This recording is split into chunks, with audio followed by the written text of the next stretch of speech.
Hello, this is Reverend Don Lewis, and welcome back to part 2 of our episode. I'm Jason. And you just go by Jason? Jason Durham. Okay, Durham. And you work for Festival of the Dead? Yes, I do. I work for the Festival of the Dead. I am the desk person. Good. And that must be really a hectic job this time of year. It is on a Saturday. It's very difficult, but today it's kind of dead. Okay. But, you know, it's rainy and the Sox are playing. Wednesday. You know. Okay. Now, are you from Salem originally? I'm from Malden, which is not very far outside of it, but I started coming to Salem when I was about 14, 15, mostly because of its magical allure, Okay. you know, its reputation, and I was always interested in that sort of thing, so. Now, you did something for me earlier that I'd love to have it. The difference between like the Salem witches and Salem tradition? Well, when people describe Salem witches, they usually mean big names in the Salem community that have been around for a while. Richard and Gypsy, the Pendragons, Cabot. People have been around for a while here, and that's what you think he means by Salem when people say Salem witches. The Salem tradition is something that's more of, it's more what Christian did and what Sean Poirier did. Yeah. It's their own sort of tradition, which seems to be more focused, from what I understand. I don't know too much about it because I'm not. From what I understand, it's more about magic rather than worship. Because usually, at one point, Wicca and witchcraft, you know, were interchangeable, and oh, witchcraft's about a god and a goddess, where it's not necessarily so. It's more. It can be, but the focus is more on magic rather than anything else.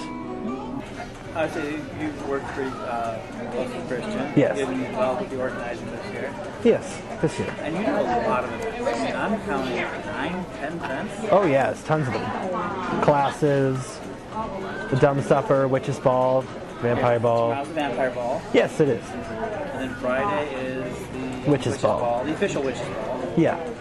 Now, can I ask you a little bit about that? The official part? The official part. I mean,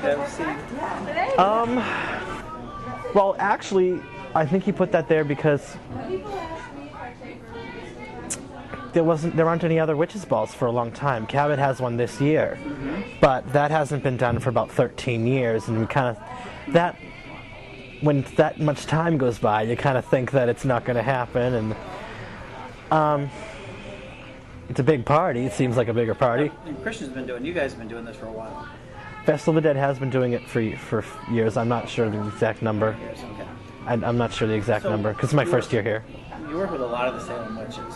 Yeah. Both the Wiccan type and the non-Wiccan types. What would you say that you learned from them? That you would learn that, you know, about... Salem's about the magic.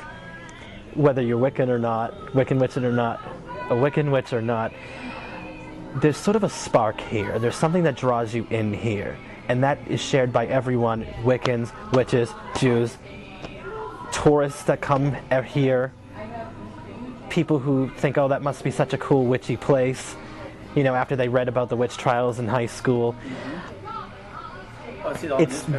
We all have, what we all seem to have in common, this is what I learned, is what I think we all have in common, is Salem's allure.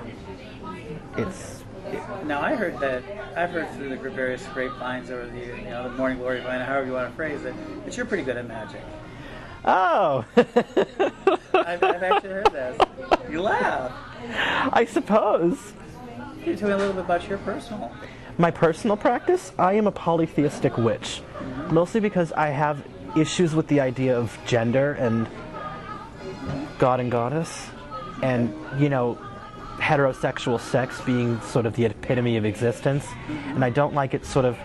This is my personal practice. I'm not. We understand this is always personal. Yes, I'm not. I don't want to.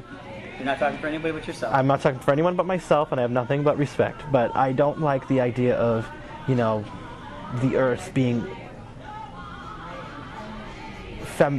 male and female. You know what I mean? I don't like. Last time I checked, a rock in a tree didn't have a sex organ. That's what, you know what I mean? Okay. That's the way I see it. I suppose you can, with the male and female. Don't either. And there's also many levels of male and female within it. It's more of, gender is much more of a spectrum than male, female. There are transgenders, there are people that don't quite transgendered, there's, you know, there are gods and goddesses that are very, they don't quite fulfill their gender roles, Right. or they're both, or they're neither, and I find that to be more interesting. So when your magic works, how do you know it works? Do you get a tingling in your arms? Do you? I feel tingles all over, and it's more, and I get a sense of knowing. I just know it'll work, and I kind of know when it won't work. It's weird. Like I try it anyway, but I feel like, oh, this kind of crapped out, and that doesn't usually work. But when I know something, it works. 99.99% of the time, it does. Also, what's big on my spiritual practice is my ancestors, Right. which is another thing that's sort of with the Salem tradition that Sean Poirier, I believe, Sean Poirier and Christian Day started. I have an ancestor altar. I feel like it's sorely lacking in a lot of traditions. You like, oh yeah, Samhain, all right. You know, it's sort of, you nod at them on Samhain, but I think that they need to be honored all the time. Now, I've asked this of other people who have been here in Salem. Is there a difference between Halloween and Samhain for you guys? Not really, not for me. I love it. I think Halloween's, well, yeah, I mean, I guess Samhain is more what you say to people who practice magic, and it's more of a spiritual thing. But I don't think that the spiritual can't be fun either. Salem is fun. And Salem is fun. Halloween costumes, and I think costumes, you know, the idea of wearing different masks and all that stuff has very rich folklore and history. It sort of just became a big party, but it's also sort of like a Lords of Misrule kind of day. It's the only day, especially in Salem, where adults can act like children. Now, is Salem fun the other 11 days of the 11 months of the year? It's different. How's it different? There's less of a party, there's less people, it's more personal. But October is what makes it special. Okay. And you do have a tourist industry here through most of the year. Oh yeah, well, it's not like nobody comes. I might have to ask a question on Sean. Did, people, he passed away earlier this year. Yeah. And do people miss him? Yes, I don't really want to speak for Sean too much because I've never met him. Okay. I met him, wait, that's not true. I met him a couple times in passing. I don't want to be those type of people that when someone dies, that, oh my God, I knew him when I didn't. You know, that's just silly, but people do miss him quite a bit. I know, judging from what I see all the time, and they tell all the time. All the psychics here, a lot of them are mediums, they go up to his picture and they'll say, you know, they'll talk to him like he's there. You know, well, he is there, but you know what I mean? They'll talk to him normally. They'll say, one of the psychics beat a record, and she's like, ha, you just see that? I beat the record to him, you know? They'll talk like that. Well, thank you. Thank you for your You're welcome. I guess when we're talking to a lot of young Wiccans and witches. You know, our show is called Living the Wiccan Life or Living the Witch Life. And what would you tell some people that are interested in entering this lifestyle? Because you got them coming in droves. They have to understand that once you tune into the earth energy and the seasonal energies and the planetary energies, especially the moon and the sun, it takes you away from the norm, because very few people focus in on that energy, and so everyone else around you will be following a different tide than you are. So you're going to be stepping away from the norm, and you're going to be stepping away from most of society. Everyone for the last 20 years has been trying desperately to say that witches are the same as everyone else, and that's just for acceptance purposes, and it's just not the case, I found. Sometimes it can be very stressful if the planets are in certain places, and society is focusing on one sort of vibration, and you're always going to be focusing on slightly different vibrations. So you have to have the responsibility of knowing that, and you have to also have the responsibility of working with the intimidation that the word witch brings to any situation. And very few people have enough responsibility to be careful and have respect for the word. So if you say that you are a witch and don't want to accept what other people are assuming every day about you, then it will make your life pretty chaotic. So you have to be very strong within yourself, and you have to be very strong in your community and in your ability to handle that. Well, and you have to be, because like I said, you run 2 shops, you come up here. Yeah. Now what happens with your shops during October? Don't they get mad? My coven runs it, both of them, and I have a split coven, half in Georgia and half in Florida, and it's really only 6 hours away. So we either go up or they come down when we're doing big festivals.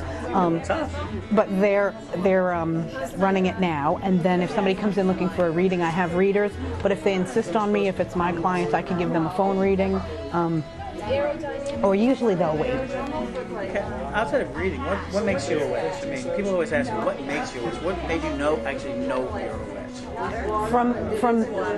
From the very beginning. We have I'm Italian, so we have Italian grandmothers who know certain things and teach you tea leaf reading and playing card reading. Teach you, when you're making food, you stir the pot one way for one kind of energy and the other way for the other. That's the early on when I was very young, that's what it was. And then when I got older and broke the news to my parents, they were like, yeah, we know, because you were always very psychic, and they couldn't pull off Santa Claus or the Easter Bunny because I just looked at them like, no. So that's the one way. I mean, if you're psychic to begin with, and then of course, growing up with Roman Catholics, and sitting in the class and hearing about heaven and hell and trying to figure out how it could be possible, and I just never agreed. And it wasn't like I didn't want to, because everybody was, and so when you're that little, you desperately want to be whatever, and I just never agreed. And then as I got older, I figured out more so what I was. Well, that's a good thing. Anything else you would tell the people who would be like young witches who want to come to Salem, or young witches who want to get started on this path? Again, just remember the responsibility and understand that when you read a book, it's someone else's opinion, and it's not the be-all and end-all of how to do it. Have fun and be comfortable, but also be responsible. So if you're reading a book about how to learn, if you're trying to learn tarot, read the book a couple of times and then take your cards and figure out what's comfortable for you. The same thing with casting a circle, the same thing with making a wand, the same thing with herbalism, the same thing. You really need to just stick your toe in it and see if you're comfortable, and if not, don't worry about it, because you don't have to know every single thing. You don't have to know pendulums and crystals and tarot cards. You can have one thing that you're very good at. And that's how I focus my energy. I would find the one thing that makes me the happiest and learn everything you can about that. Whatever makes your soul sing is really the magic. That's really the magic. Do you have a website or a way for people to contact you? Or? Sure. It's JacquiNewman.com, JacquiNewman. CrystalTides.com is the other one. Okay. And I can give you my phone number if you want that. It's 772-288-3383. And that's the shop, and you can call anytime. Terrific. And then if they're in Savannah, or what's the other city in Florida? Savannah or Stuart, Florida. They can come and visit you. Yes, definitely. Except during the month of October. Except in the month of October, I'll be here. Well, thank you for your time. Thank you very much. I hope that you enjoyed this episode and that you'll join us again next week when we will continue our coverage from Halloween in Salem. Until then, may you blessed be.